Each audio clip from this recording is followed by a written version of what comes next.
A Singapore construction stock, listed on the SGX Catalist board, quietly returned 336% in 12 months.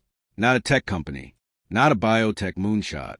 A company that moves dirt, builds roads, and drains land for some of Singapore's biggest infrastructure projects. The stock is Huationg Global, ticker 41B.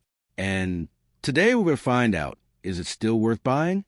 I spent hours going through 6 years of annual reports, and what I found surprised me.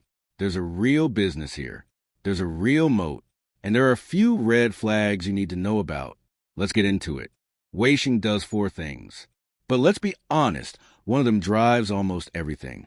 Civil engineering is 93.5% of revenue. We're talking earthworks, drainage, excavation, and infrastructure works, primarily for Singapore government megaprojects. HDB, LTA, JTC, these are clients. On top of that, Huationg owns a massive fleet of heavy machinery, excavators, dump trucks, compactors, and rents it out to other contractors. That's another 5.4% of revenue coming in while the machines aren't needed on Huationg's own sites. There's also a construction materials arm, sand, granite, and a proprietary product called Liquefied Soil Stabilizer, or LSS. It contributes about 1.1% today, but has long-term upside. And then there's a new dormitory operations business, 2 HDB dormitories that open in January 2026. That's brand new income that won't show up fully until FY 2026 results. Here's why the timing matters.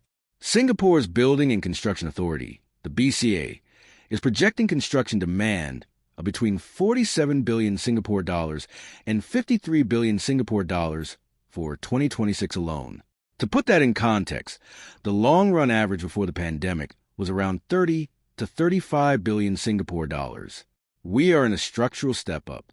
Changi Terminal 5, the largest aviation infrastructure project in Singapore's history. Earthworks packages are in active tender right now.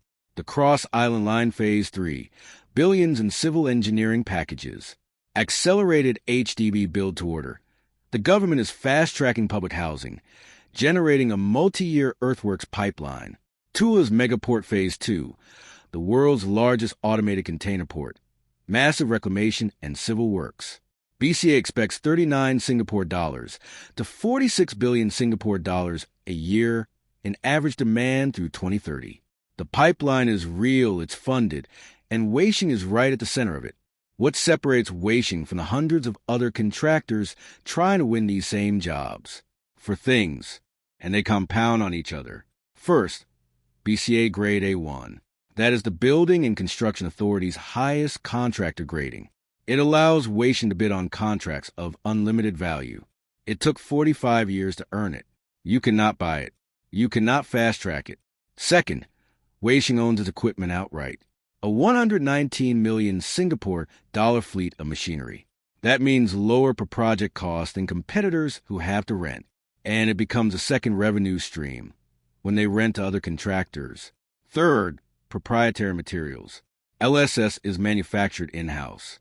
Recycled concrete aggregate from demolition is resold. Vertical integration cuts input costs and opens additional revenue lines. Fourth, 45 years of government relationships. Founded in 1980 by Executive Chairman Ng Hai Leong, HDB, LTA JTC have worked with Huationg for decades. In Singapore government tenders, track record is everything. Together, these 4 things make Huationg genuinely hard to displace.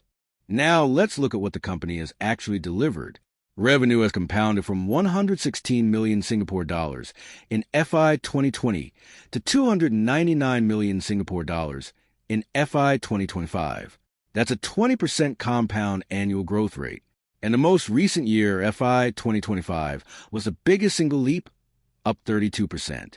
Earnings per share came in at 10.80 Singapore cents, up from 9.23 cents a year before. And here's what really got the market's attention. 124 million Singapore dollars in cash on the balance sheet. Net cash position. No liquidity risk. No dilution pressure. The dividend went up 50% to 1.5 cents per share. That's a yield of about 1.7% at current prices. Modest, but it's growing. And the kicker, All of this trades at just 8 times earnings for a company growing at 20% per year. That's a PEG ratio of 0.4 times. I'll come back to valuation in a moment, but on these numbers, the initial re-rating made complete sense. So let me walk you through exactly what happened to drive the stock up 336%. April 2025. The stock was trading at roughly 20 cents. Deeply undervalued. The market just wasn't paying attention. Then the H1 FI 2025 results came in. Civil engineering revenue was surging. The market started to wake up. The stock re-rated to around 40 cents.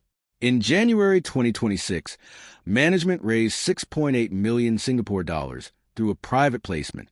That's a signal. They needed capital for growth, and they were confident enough in the business to do it.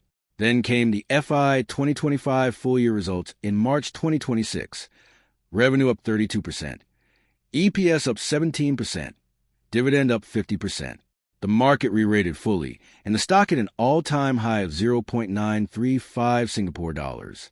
It's pulled back slightly to around 86 cents now, which brings us to the central question. Is there more to go from here? Now, I need to give you the other side, because in 6 years of annual reports, I found 4 things that gave me pause. The first is the one I find most uncomfortable. The company has been funding life insurance policies on executive directors, life using company revolving loans, for over 10 years. Those policies are now being transferred to that director. It's disclosed, it's legal, but it's unusual governance. Watch this. Second, customer concentration. The single largest customer accounted for 48% of revenue in FI 2025. Their name is not disclosed. Almost certainly a government agency, which means the credit quality is fine. But if that relationship ever changes, earnings take a direct hit. Third, 66 million Singapore dollars in borrowings denominated in Swiss francs and Japanese yen. The interest rates are cheap, around 1.5%, but there is no disclosed hedging. A 10% move in CHF or JPY could cost 6 to 7 million Singapore dollars in a single year. Fourth, onerous contract provisions have grown to 4.3 million Singapore dollars. Some projects are running over cost. That's being managed, but it bears watching. None of these are deal breakers for me, but you should know they're there. Let's put Valuation in context against its Singapore-listed peers. Hock Lien Sung trades at just 2.7 times earnings, but they're growing much more slowly. Lien Bong is at 8 to 10 times. Huationg Sung is actually loss-making right now. Wohup is the biggest competitor, private, so no direct market pricing, but industry estimates put them around 10 to 12 times earnings. Valuation at 8 times with 20% earnings growth gives you a PEG of 0.4. In Singapore's construction sector, that's the best growth-adjusted value on offer. The re-rating story is real. But the question is, at 86 cents, how much of that value has already been captured? So here are my 3 scenarios for earnings over the next 3 years. Base case, BCA demand stays strong. The dormitory business ramps up. Gross margins recover to 17 to 20%, and revenue grows 15 to 20% per year. On those assumptions, EPS gets to around 19.5 cents by FI 2028. That's a compound annual growth rate of about 22%. Bear case, construction demand softens, margins stay compressed, dormitory income disappoints. EPS could actually fall next year before recovering. FI 2028 EPS lands around 9.5 cents. Bull case, everything goes right. New project wins, full dormitory ramp, margin improvement, maybe a small acquisition. EPS hits 27 cents by FI 2028. The single biggest wild card, Valuation doesn't publish an order book, so we're modeling forward without a firm backlog number. That's the largest source of uncertainty in any of these scenarios. I ran 3 valuation methods. Owner earnings DCF, using PBT plus depreciation minus maintenance CAPEX, gives a base case of 80 cents per share.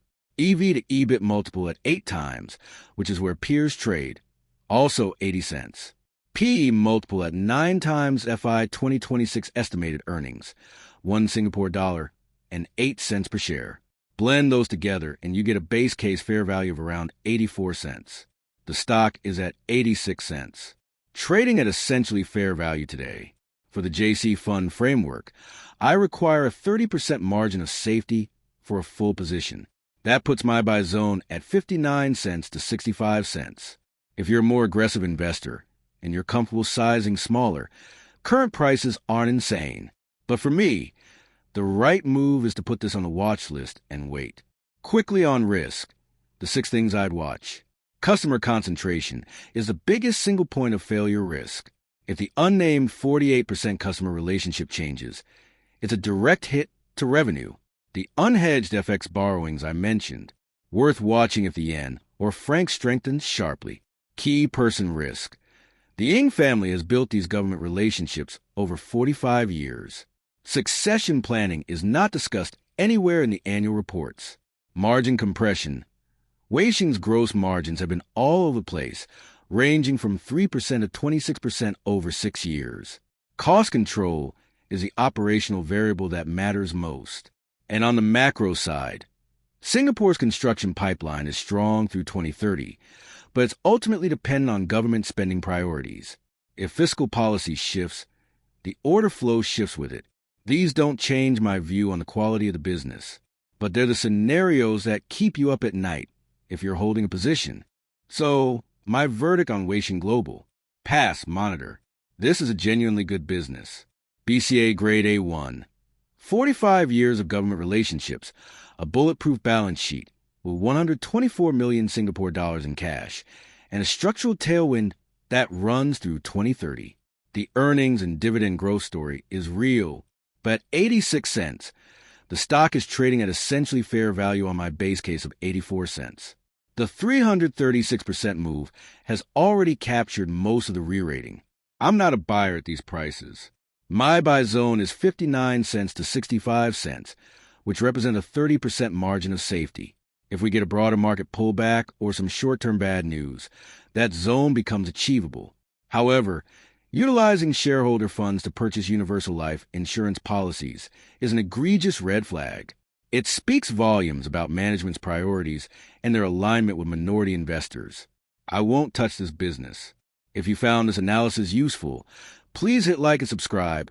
It genuinely helps the channel, and I do a deep dive like this every week. Drop your questions in the comments. I read every single one. This is not financial advice. Do your own research.